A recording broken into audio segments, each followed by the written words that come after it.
ರಾಹುಲ್ಗೆ ದೂರು, ಆರ್ಬಿ ತಿಮ್ಮಾಪುರ್ ತಲೆದಂಡ. ಅಬಕಾರಿ ಇಲಾಖೆಯಲ್ಲಿ ಭ್ರಷ್ಟಾಚಾರಕ್ಕೂ ಟಾರ್ಗೆಟ್. ರಾಹುಲ್ಗೆ ದೂರು, ಆರ್ಬಿ ತಿಮ್ಮಾಪುರ್ ತಲೆದಂಡ. ಅಬಕಾರಿ ಇಲಾಖೆಯಲ್ಲಿ ಭ್ರಷ್ಟಾಚಾರಕ್ಕೂ ಟಾರ್ಗೆಟ್. ಸಿಎಂ ಸಿದ್ದು ಸರ್ಕಾರದ ವಿರುದ್ಧ ಸ್ಫೋಟಕ ಆರೋಪ ಕೇಳಿ ಬರ್ತಿದೆ. ಈಗ ಅಬಕಾರಿ ಹಗರಣದ ಕುರಿತು ಶೀಘ್ರವೇ ರಾಹುಲ್ಗೆ ದೂರು. CL7 ಲೈಸೆನ್ಸ್ ಲಂಚ ಕೇಸ್ನಲ್ಲಿ ಜಿಲ್ಲಾಧಿಕಾರಿಯ ಬಂಧನ. ಇಲಾಖೆಯ ಪ್ರತಿ ಹಂತದಲ್ಲೂ ಕೈ ಬಿಸಿ ಮಾಡಲೇಬೇಕು ಅಂತ ಆರೋಪ ಕೇಳಿ ಬಂದಿದೆ. ಭ್ರಷ್ಟಾಚಾರ ನಿಯಂತ್ರಣದಲ್ಲಿ ಸರ್ಕಾರ ಕೂಡ ವಿಫಲ ಆಗಿದೆ. ಹೈಕಮಾಂಡ್ ರಾಹುಲ್ ಗಾಂಧಿಗೆ ನೇರವಾಗಿ ಕಂಪ್ಲೇಂಟ್. ರಾಜ್ಯ ಮದ್ಯ ಮಾರಾಟಗಾರರ ಅಸೋಸಿಯೇಷನ್ ನಿರ್ಧಾರವನ್ನ ಕೈಗೊಂಡಿದೆ. ಇಲಾಖೆ ಲಂಚಾವತಾರ ಬಿಚ್ಚಿಟ್ಟ ಎಸ್ ಗುರುಸ್ವಾಮಿ ಅಬಕಾರಿ ಲೈಸೆನ್ಸ್ಗೆ ಲಂಚ ಕೊಡಲೇಬೇಕು ಎಂದು ಆರೋಪ ಮಾಡಿದ್ದಾರೆ. ರಾಜ್ಯ ಸರ್ಕಾರ ಕೂಡ ವಿಫಲ ಆಗಿದೆ ಲಂಚ ತಡೆಗಟ್ಟೋದ್ರಲ್ಲಿ. ಹಾಗಾಗಿ ರಾಹುಲ್ ಗಾಂಧಿ ಅವರಿಗೆ ನೇರವಾಗಿ ದೂರು ಕೊಡೋ ಮಟ್ಟಿಗೆ ಹೋಗಿದೆ.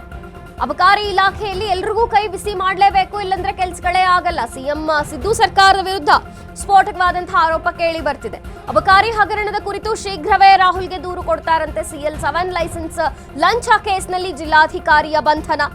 ಇಲಾಖೆಯ ಪ್ರತಿ ಹಂತದಲ್ಲೂ ಕೈ ಬಿಸಿ ಮಾಡಲೇಬೇಕು ಅನ್ನುವಂತಹ ಆರೋಪ ಕೇಳಿ ಬರ್ತಿದೆ. ಭ್ರಷ್ಟಾಚಾರ ನಿಯಂತ್ರಣದಲ್ಲಿ ಸರ್ಕಾರ ಕೂಡ ವಿಫಲವಾಗಿದೆ. ಹೈಕಮಾಂಡ್ ರಾಹುಲ್ ಗಾಂಧಿ ಅವರಿಗೆ ನೇರವಾಗಿ ಕಂಪ್ಲೇಂಟ್ ಹೋಗುತ್ತೆ. ರಾಜ್ಯ ಮದ್ಯ ಮಾರಾಟಗಾರರ ಅಸೋಸಿಯೇಷನ್ ಈ ನಿರ್ಧಾರವನ್ನ ಕೈಗೊಂಡಿದೆಯಂತೆ. ರಾಹುಲ್ ಗಾಂಧಿ ಅವರಿಗೆ ನೇರವಾಗಿ ದೂರು ಹೋಗುತ್ತೆ. ಯಾಕಂದ್ರೆ ಪ್ರತಿ ಹಂತದಲ್ಲೂ ಲಂಚ ಕೊಡಬೇಕು, ಪ್ರತಿ ಹಂತದಲ್ಲೂ ಕೈ ಬಿಸಿ ಮಾಡಬೇಕು. ಇಲ್ಲದೆ ಇದ್ರೆ ಕೆಲಸವೇ ಆಗೋದಿಲ್ಲ. ಅಬಕಾರಿ ಇಲಾಖೆಯಲ್ಲಿ ಯಾವ ಕೆಲಸಗಳು ಆಗೋದೇ ಇಲ್ಲ. ಪ್ರತಿ ಹಂತದಲ್ಲೂ ದುಡ್ಡು ಕೊಡ್ತಾನೆ ಹೋಗಬೇಕು.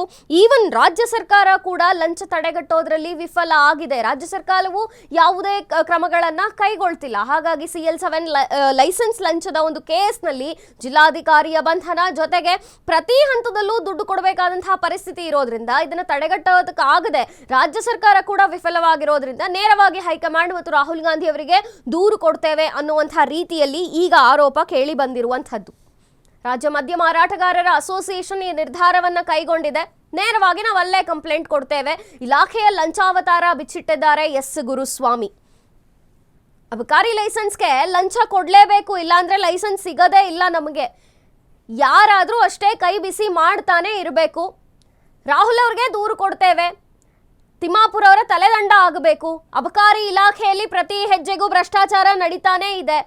ಸಿಎಂ ಸಿದ್ದು ಸರ್ಕಾರ ಏನಿದೆ ಇದರ ವಿರುದ್ಧವಾಗಿಯೂ ಸಹ ಮಾತನಾಡಿರುವಂಥದ್ದು. ಇವರು ಲಂಚ ತಗೊಳ್ಳೋದನ್ನ ತಡೆಗಟ್ಟಕ್ ಆಗ್ತಿಲ್ವಾ? ಅಬಕಾರಿ ಹಗರಣದ ಕುರಿತು ಇಷ್ಟು ನಾವು ಮಾಧ್ಯಮಗಳ ಮುಂದೆ ಮಾತನಾಡಿದ್ರು, ಇಷ್ಟು ಸತ್ಯಗಳನ್ನ ಬಿಚ್ಚಿಟ್ರು ಕೂಡ ಯಾಕೆ ಇವರು ಕ್ರಮಗಳನ್ನ ಕೈಗೊಳ್ಳೋದಿಲ್ಲ? ನೇರವಾಗಿ ರಾಹುಲ್ ಗಾಂಧಿ ಅಥವಾ ಹೈಕಮಾಂಡ್ಗೆ ದೂರು ಕೊಡ್ತೇವೆ ಅಂತ ಈಗ ಹೇಳಿರುವಂಥದ್ದು.